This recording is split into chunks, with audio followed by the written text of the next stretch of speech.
Hi viewers, ఎలా ఉన్నారు? మరో ఇంట్రెస్టింగ్ రెసిపీతో మీ ముందుకి వచ్చేసాను. ఈరోజు చేయబోయే రెసిపీ ఆలు ఎగ్ గ్రేవీ కర్రీ అండి. చాలా అంటే చాలా బాగుంటుంది. టేస్ట్లో అయితే అసలు రాజీ పడేదే లేదు, అంత బాగుంటుంది. రోటీ చపాతీకి, దాల్ రైస్కి, దేంతో అయినా వేడి వేడి అన్నంతో తింటే ఇంకా బాగుంటుంది. మరి ప్రాసెస్లోకి వెళ్ళిపోదామా?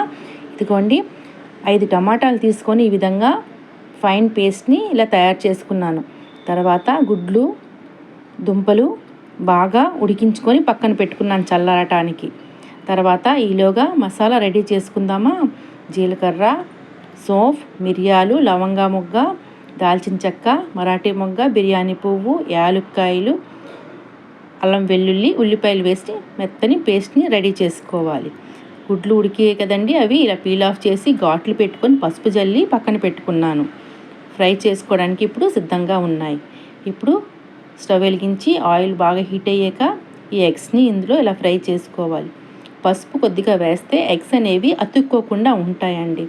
సో ఇదిగోండి, ఈ విధంగా అయిపోయిన తర్వాత అదే ఆయిల్లోని బిర్యానీ ఆకు, పచ్చిమిర్చి, మసాలా ముద్దని నూరాం కదండి, అది కూడా వేసేసి పసుపు, కారం, కొంచెం కారం ఎక్కువగానే పడుతుంది, ఇలా వేసిన తర్వాత ధనియాల పొడి, సాల్ట్ కూడా వేసేసి బాగా ఫ్రై చేసుకోవాలి.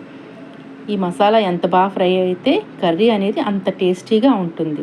ఇదిగోండి, ఆయిల్ తేలింది కదా, ఇప్పుడు బాగా ఫ్రై అయినట్టు. తర్వాత టమాటా ప్యూరీని కూడా రెడీ చేసుకున్నాం కదా, అది కూడా వేసేసి సిమ్లో పెట్టి ఇంకో 10 నిమిషాలు ఇలా కుక్ చేసుకోవాలి. ఇదిగోండి, ఈ విధంగా కలర్ చేంజ్ అయ్యి చూడండి, బాగా కుక్ అయినట్టు. ఇప్పుడు ముందుగా రెడీ చేసుకున్నాం కదండి, ఫ్రై చేసుకున్నాం ఎగ్ని, బంగాళదుంపల్ని వేసేసి గరం మసాలా వేసి ఒక 10 నిమిషాలు సిమ్లో పెట్టి మూత పెడదాం. అంతేనండి, ఎంతో టేస్టీగా ఆలు ఎగ్ గ్రేవీ కర్రీ రెడీ అండి. మీకు కూడా నచ్చినట్లయితే తప్పకుండా సబ్స్క్రైబ్ చేయండి, లైక్ చేయడం మర్చిపోకండి. Like, share, subscribe. Thank you for watching.